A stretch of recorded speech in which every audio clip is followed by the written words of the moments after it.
Hello, everyone. This is Dave from Dave's Wreaths and Things. All right, we have made it. Day number 7 for my Hallo-week series. But don't forget, this is not the last one. There is one bonus one coming up tomorrow. So here we go. Day number 7. Welcome to Hallow-week. Let's get started and kick off day number 7. As usual, we have our green wreath form from the Dollar Tree. I have this little decorative gloss and some orange glitter spiders from the Dollarama and this black yarn from the Dollar Tree, along with my handy dandy tools that I'm going to use to create this wreath today. I'm going to start off. What I did was I unraveled some of that black gauze cloth, and I'm just going to start wrapping it around using my hot glue around the wreath form. Now, I will say this, be really, really careful because the gauze cloth is very, very thin and the hot glue does leak everywhere, creating obviously a potential to burn your fingers. As all of us crafters know and have gone through, that hurts. So caution to yourselves when doing this. That's why I'm using my little handy dandy tool a lot today. I try not to get my fingers in there and burn them. And all I'm doing is I'm just haphazardly gluing it all down on the back side. And I do want kind of a green to come through, like that green foam to come through. I like the effect that that creates, the black and the green, very Halloweenish. And then what I'm going to do is I'm going to cut 5 strands of yarn that span a little bit longer than the width of my wreath form.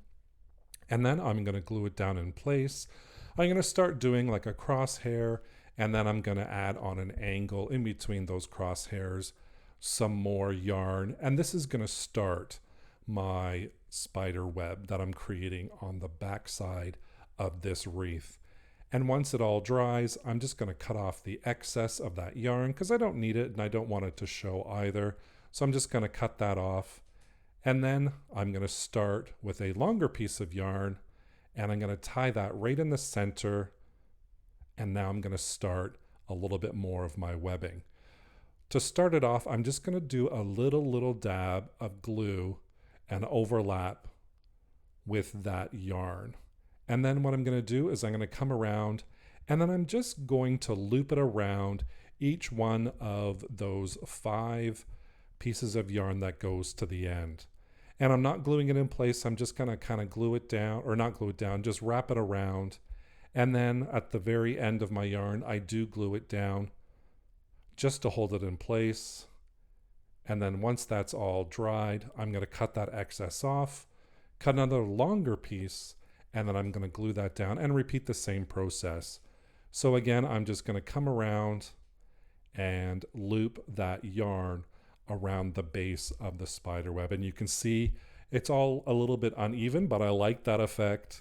You know, spider webs are a little bit even and a little bit not even. So it kind of adds to that creepy effect. But there you go. I've got my spider web all done. I've got that black cloth on there. Now let's create a little bit of a bow to add to the wreath. So here I am. I'm cutting this black and orange ribbon at 18 inches. I cut the first one by measurement, and then the other 4 of them I'm going to cut just by using the first one as a template. And I do cut 5 pieces at 18 inches long, and then we're going to fold them and create dovetails or fishtails at the very end just by angling my scissors and then cutting them. Then we're going to fold the ribbon in half. I'm going to squish it together just a little bit off center, and I'm going to use my piece fingers to hold the ribbon in place. So again, fold in half, come a little bit off center, squish it together, and then place it in between those piece fingers. And here you'll see that the loops are created on one side with the tails created on the other.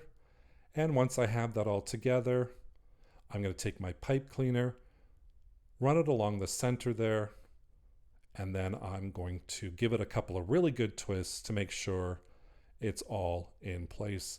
I'm not going to fluff up my bow too much right now. I will do that after I attach it to my wreath. And before I attach it to my wreath, I'm just going to separate my tails a little bit so it's a little bit easier when I separate them once the bow is attached to my wreath. Of course, now I have to try and decide where I want to put it. And I just kind of say, you know what, I'm just going to throw it right here for now. And then we'll decide which side it goes on later.